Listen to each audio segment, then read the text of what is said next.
I really wish we didn't live in this culture where the more you bitch, the more you complain, the more eyes get on you. Because I haven't played Hollow Knight and I have not played Silksong. I mean, Castlevanias is just a genre I'm just not really into. Like, I want to play, like, what was it? Blasphemous. But then another game that, of a genre I really like comes out, like Endless Legends 2, which is a strategy game, and throws me completely off that trail. But what developers have to understand is there's a hell of a lot of things just completely outside of your control. And part of that is, other game developers. Because Silksong is a game that, an entire culture came online just from saying Silksong is real, and without them even saying a goddamn thing about the sequel of the game. And then the game drops, highly anticipated, and people jump on it. And this game is made by what? Like three dudes? One of the devs like, yeah, we could have added more, but hey, we're just like, fuck it, we just released the game. And part of it is also the market. Like Castlevania is kind of dropped off. At least they dropped off for a little bit.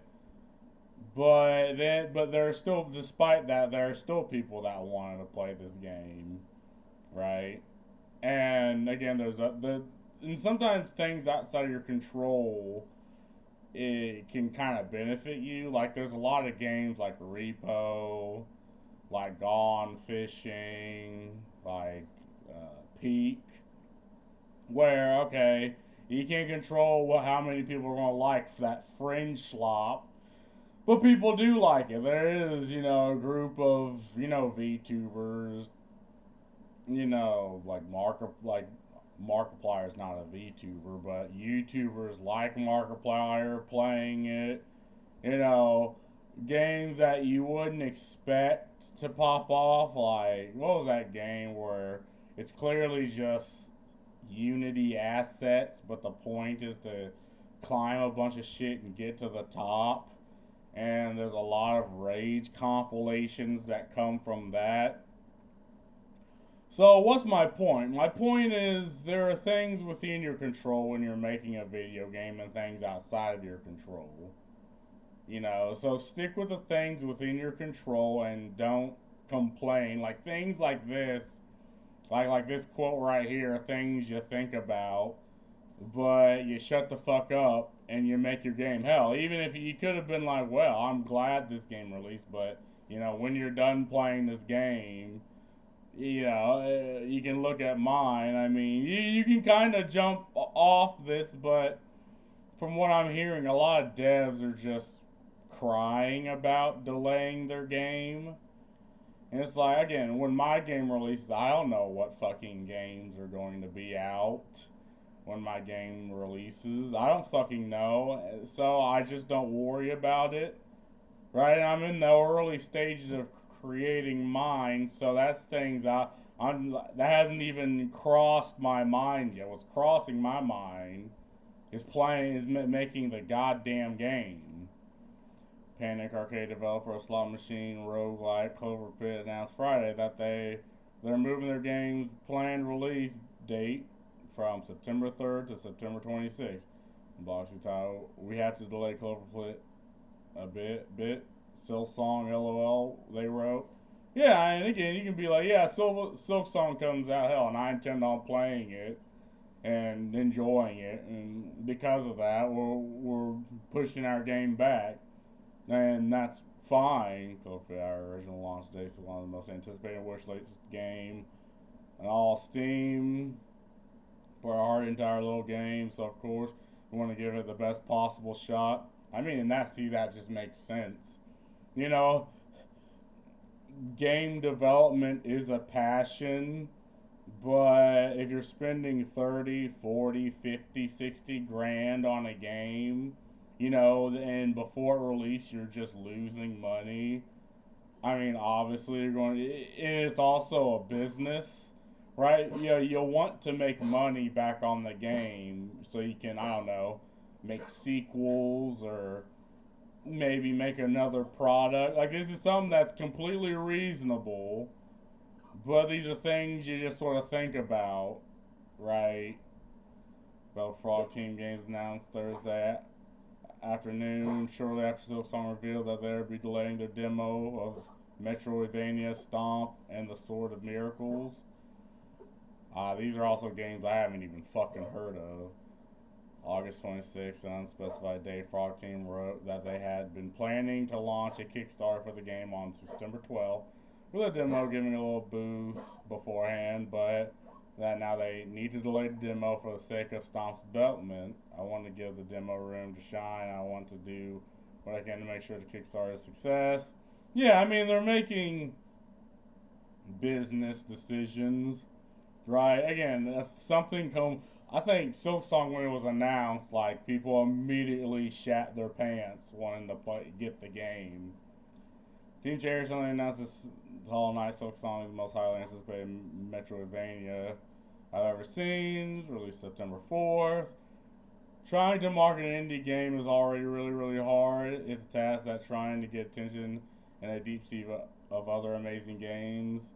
In the case of Silksong, however, I feel like a little krill trying not to get eaten by a blue whale. Tiny devs like me rely on word of mouth and streamers to bring visibility, and everyone's going to be busy with Silksong for quite a while. Yeah.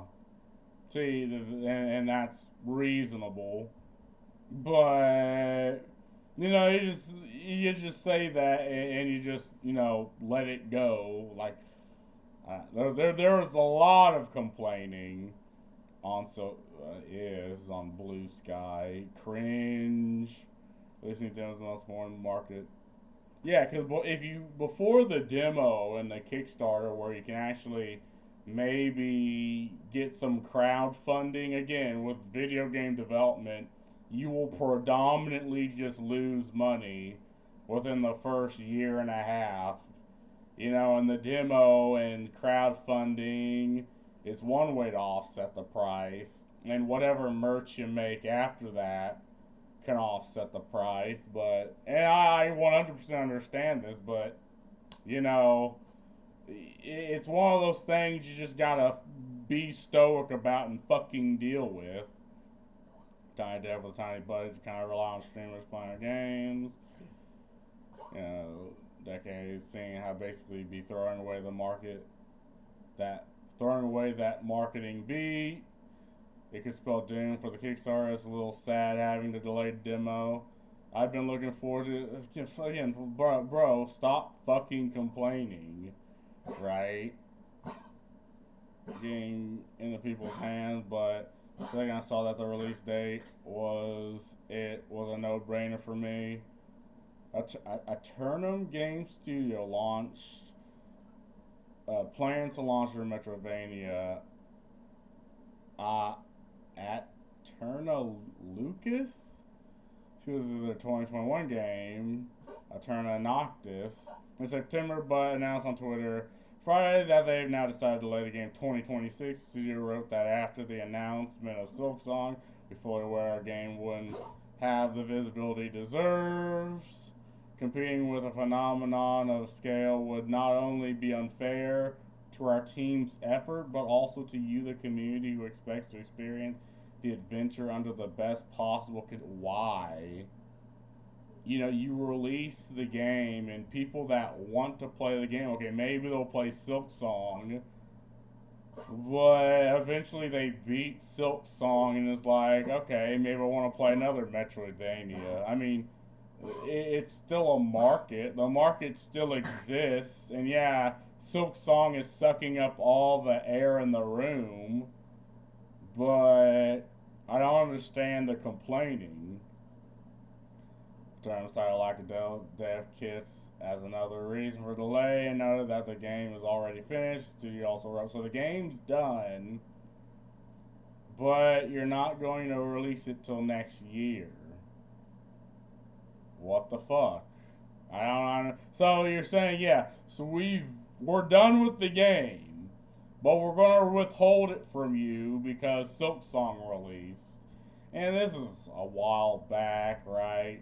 You know, we're in latest set. You know, I'm tardy to the party, right? But I'm 40 shardy, and I seen this, and I was like, I gotta make a video about this, right? You know, YouTube's doing the thing where if you release videos daily, you kind of, Lucy, why are you?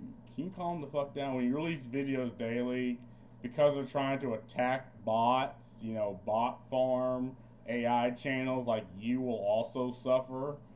So, I mean, this will make me tardy to a lot of shit, but hey, I'm giving my opinion.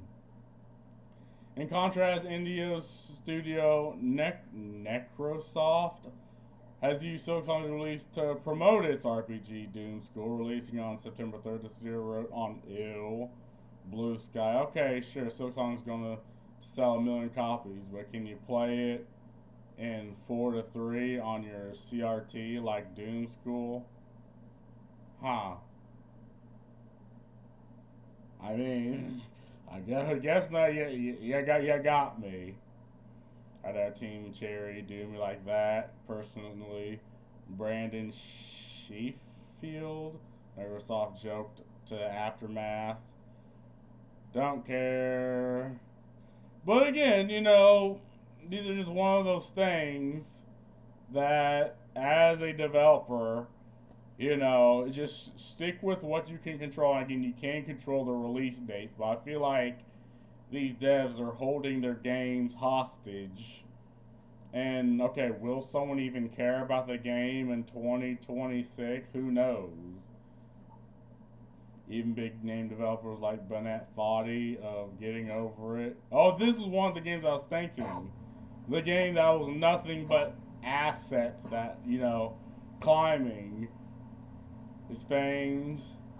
Or at least mildly shocked. Users were not sure if we were delaying the game yet. Foddy told Aftermath of Literal Walking Simulator Baby Steps, which is currently set to launch September 8th. Is that? Okay, yeah, we've seen that game. We're talking about it though. Silksong is the most wishlist game on Steam despite being an indie game, so we really expect to be the primary focus for a lot of people when it comes out. We'd definitely be thinking hard about it if GTA Shadow drops on our release date too. And I think a lot of people will play Grand Theft Auto 6, but will then just jump back to 5. I mean, Grand Theft Auto, in my opinion, was just a product of its time, and can you maintain the same feel, atmosphere of GTA today? I don't think so. So, who knows? But anyway, like, if you want to get my opinion, I think some devs just need to get over themselves. Like, I get it, you're making the whole, obviously it's in your interest to change the date for the juggernaut, but, I mean, withholding the product that, again, people still want just because Silksong comes out, it's like, I don't know. I think there's just a lot of crying happening. But anyway, that's really all I gotta say about this. Peace.